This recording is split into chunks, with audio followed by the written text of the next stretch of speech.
What's going on, YouTube? This your boy H-Town Jeff. Man, ladies and gentlemen, we got more information. We got more,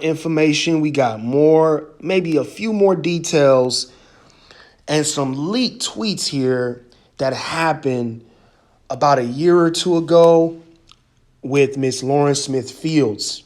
If you guys aren't aware, this is the beautiful young sister who was found dead in her apartment about a month or two ago after having an online meeting encounter with a white male. Now, before I engage, I want to make my statements clear because some people might view this video and automatically go into a bashing contest, and that's not what's going on. I'm going to try to keep it as brief as possible, but I want to make this comment and say this. This video is not to attack the late Miss Lauren Smith Fields. She was a beautiful woman who had her whole life ahead of her, and I am definitely sure she had great expectations and great things coming her way. Okay? But I do want to make a few statements. To the black community, to the black women per se, and also to the black men. Ladies and gentlemen, dating outside of your race is not a come up. I want to say it again. Dating outside of your race is not a come up. It is a cultural adjustment, but it is never a come up. Okay? We have this great myth going on inside the black community where we think because we've had 1, 2, 3, or bad encounters of relationships in our own, we tell ourselves, let me go date outside this race because they look like they got it figured out. You are delusional. You are not being realistic with yourself. The only thing that us as a nation, blacks, of what we're attracted to by other nations is the other nations got something on us that we're still working and developing on in our community, which is structure. They have order. That is what they have. And every person is attracted to that. Okay? And that's what we desire in our nation is order and structure. Everything is backwards. The men are not doing what they're supposed to. The women are leading, taking care of everything while the men are still figuring it out. But guys, you have to understand this is not on purpose. You must understand historically things have traumatized the African-American race, the black race, to where things are a little off.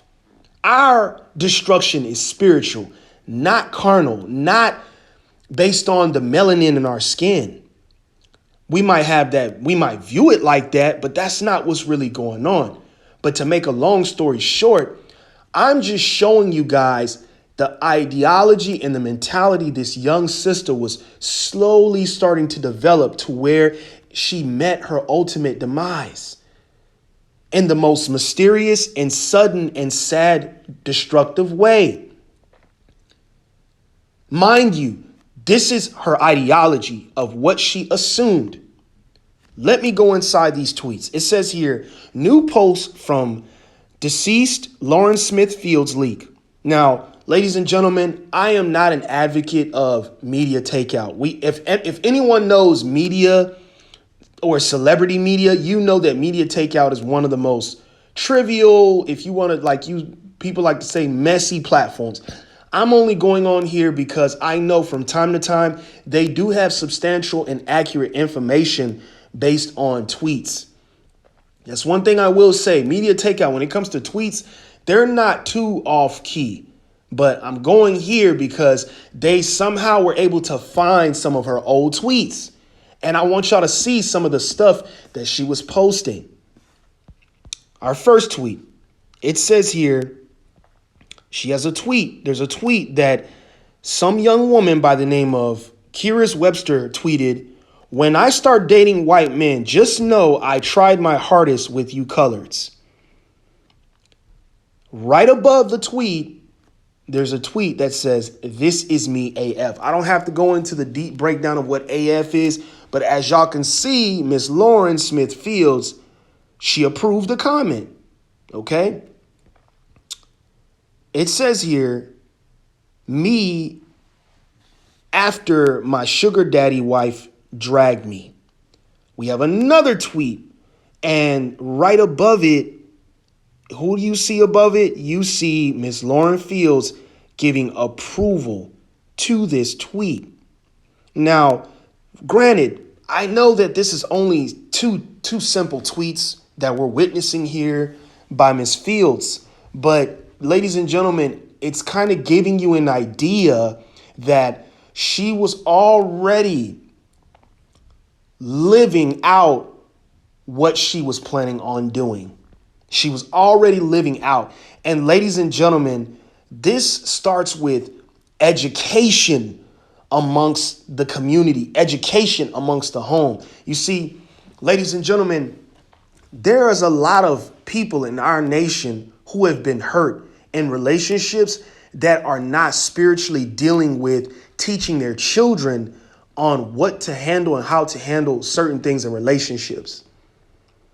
There are certain things that we can't control, but there are certain things we can and we must do and teach our kids at a very young, tender age. Hey, this is how it goes on in this nation. This is how things are in this community. This is how things are in that community.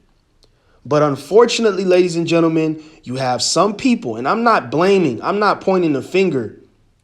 You have some people, ladies and gentlemen, in our community where when they've been hurt or abused in their relationship with the same person in the same race, they automatically develop a demonization of that person. And they start to tell themselves that all of the men are the same. That is not fair. And what happens is the children, it could be via men or women, they grow up with this parent who never dealt with that emotional resentment or bitterness against that experience, and they spew it over into the children. They spew it over into the children, and the children grow up with this ideology and they think it's normal.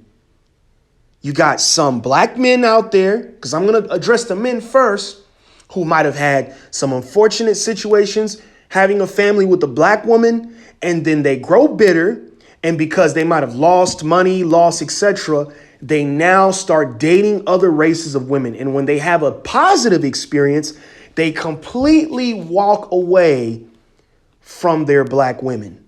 And they start creating these silly memes and ideas of, oh, black women are ratchet and crazy and they're all angry, bitter, which is totally false. Okay? Which is totally false. And then you have the other half where you have some black women, they grow up, they might have had a bad experience with a black man, have children with him, and they grow angry and bitter, and they never fully recover from that bad experience. And then what happens is they grow up, they grow and raise their children a certain way, and they precondition their children to have a more leniency with the other races of people. You have sisters that'll raise their daughters up. They might not groom them right off the bat, but what they do is they subconsciously do things. Well, they'll do things where when they're in public, they'll respect the white man better, tell their daughter, hey, listen to him better, or he's like this, or they'll precondition them to where that young child will grow up having a more lenient or a more favorable spirit to their fellow neighboring white man.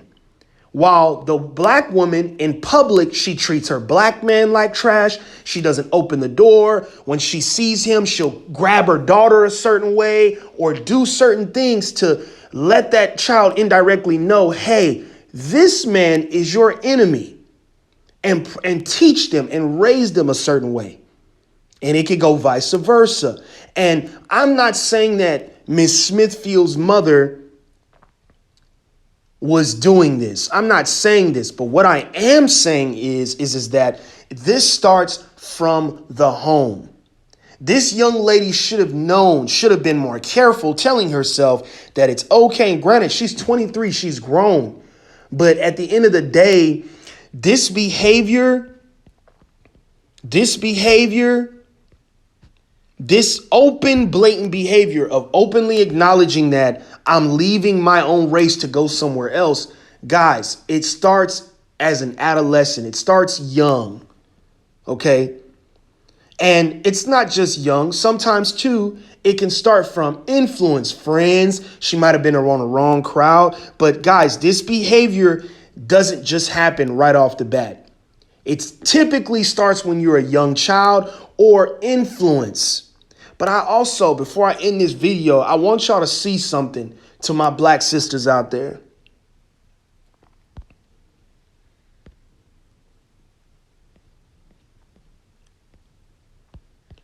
I want y'all to see this picture, this broad picture right here. In this picture here, you have Miss Smith Fields, the mother. You have her brothers, and you have who? The attorney. But I want y'all to look at this picture. And I want y'all to see who is supporting who. So black women and black men, when times of tribulation happen, when murder, injustice happens amongst our own, who's standing next to us? Yes, we're standing next to who? Each other. We're standing right next to each other. You have a sad, broken mother, a concerned sons, and a fighting attorney. A fighting attorney. And it breaks my heart because while we're arguing and fighting and talking against each other and attacking each other as a community, when something goes wrong, guess who we got, y'all? We don't have nothing but each other. So I hope this video hits somebody, some audience member, some whatever subscriber. I hope y'all can see the reality of what happens when we lose somebody in our own. You don't see the Asian, you don't see the Arab, you don't see the white man. You see black men.